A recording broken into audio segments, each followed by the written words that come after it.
guys, it's Felicia. In today's video, I had a request to talk about emotional eating, and I would like to do that here in this video. However, I am currently, as of today, like Sunday, August 29th, currently on vacation. So I'm gonna take you guys along with me and my husband as we tour the Hoover Dam. And I'll do a little bit of a voiceover, but I wanted to get this done and get it uploaded. So here we are. Hope you enjoy. Hey guys, before we jump into the subject matter for this video, I do want to make a quick few notes.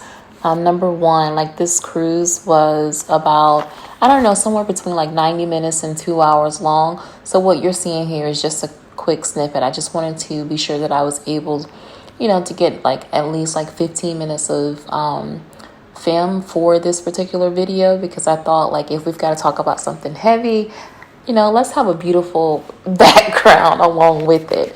And the other thing too is that I would love, because I'm the type of person, I just love the sound of water and like the sound of nature. However, as I mentioned, this was a tour. So in the background, like they were either playing music, like a lot of popular songs, or the tour guide was actually like talking to us and explaining everything. And I'm actually turning the volume down on all of these clips because I don't want this video to get hit with the copyright claim. So I just wanted to go ahead and put that out there first. All right, so let's go ahead and get into it.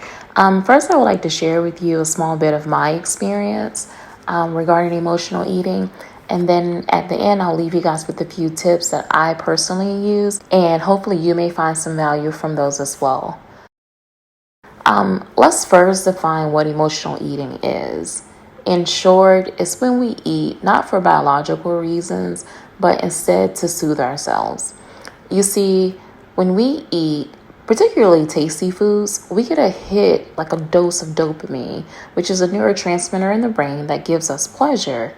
So in a sense, eating kind of feels like a reward of some sort. And for me, that is the way in which I personally abuse food. If I had a super long work day, then I would feel as if I, and I'm using air quotes, deserved some sort of reward. Same thing for training for half marathons or duathlons. Like I felt that I had put in so much work that I definitely deserved some type of reward, Now, stay with me, and I'm going to take you even deeper into my life. First of all, culturally, we celebrate literally everything with food. If someone is born, food. If someone dies, food. Birthdays, church services, pastor's anniversary, food. Weddings, graduations. Listen, we ate for all of them, and we still do. Don't get me wrong, this is not a bad thing. What was bad for me personally is that I would eat even if I wasn't hungry. I would eat because of the emotions that I was feeling within those moments. I ate happiness, and I even ate sadness. I would consider myself to be the good girl. I rarely told people no. I rarely made my own personal needs known.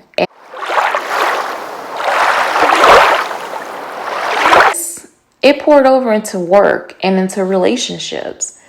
And, when some people feel sadness or anger, they're able to verbalize that to others, or even more so, they curse them out or whatever they feel is needed to get their point across. However, that just wasn't me. No way would I do anything that I considered at the time to be hurting or to hurt anyone else. So instead, I ate those feelings, not realizing, hey, I was only hurting myself. My emotional eating wasn't one that most people would imagine, such as like tons of drive-thrus, ice cream, or all the bad stuff. Oh no, I was way smarter than that. I would binge on the healthy stuff because, at least it was still good for me. However, my friends, I'm here to tell you that nothing in excess is good for you. So Anyways, I mentioned to you guys that earlier this year I went to therapy to deal with time management and overwhelm.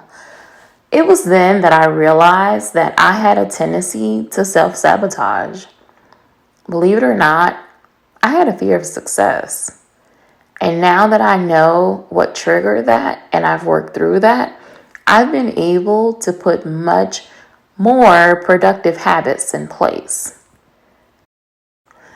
So number one, I highly recommend doing the work with a therapist or a coach to help identify your triggers.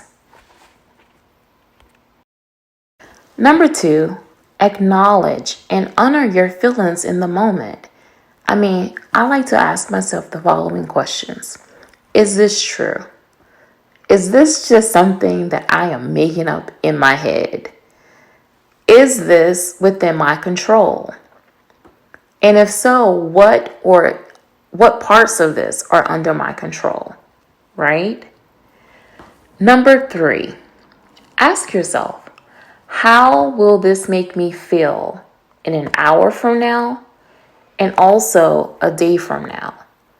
The worst thing about emotional eating, in my opinion, is doing it and then feeling bad about yourself the following day or even like later that day. Not so much just feeling bad about yourself, but just feeling bad about your decisions and then starting to beat yourself up.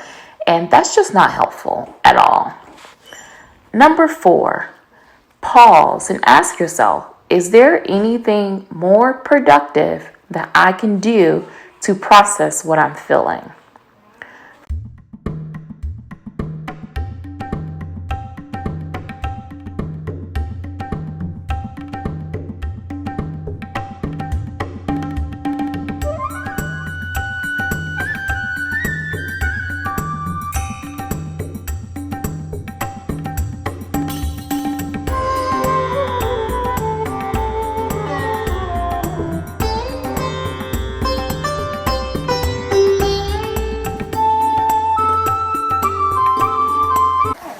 For example, today I've switched to activities such as walking or journaling to help process my emotions.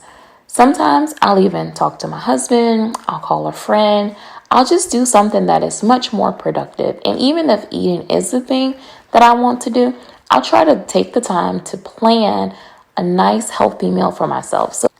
So even if I do decide that eating is the way that I want to deal with those emotions, at least I'm eating something that's going to be good, something that has been well thought out, and it's going to be nutritional for my body. Number five, decide on parameters and take action. If you feel that the way that you're choosing to express a particular emotion is and will be through eating, then do it with parameters. For example, if you're at a birthday party and you really want to enjoy the cake, then by all means, go for it. But you don't have to have the largest piece or even go for seconds. Is it even your birthday? And even if it is that the way that you want to celebrate yourself? If you decide that you'd rather not eat but journal, do that. Express yourself through words or plan your next meal that will actually serve you and your goals. If you decide to go for a walk or work out, take action. Get dressed, put on your shoes, treat yourself to your favorite songs or music, or even nature, or even better, catch up with a friend. Call a friend and catch up with a friend. I know for me, I always feel so much better when I take action on my emotions versus waddling or allowing them to linger. Now, don't get me wrong, I'm not insensitive. Sometimes wallowing, it can serve us, but I'm speaking of myself personally. I feel best when I take action, when I find the thing that can help me to move forward. So, that concludes today's video. Please don't forget to hit that thumbs up button and subscribe. Also, Leave me your best tips for emotional eating down in the comment section below. Thank you so much for watching this video. I hope you enjoyed the sites, and I'll talk to you guys in the next video. Bye.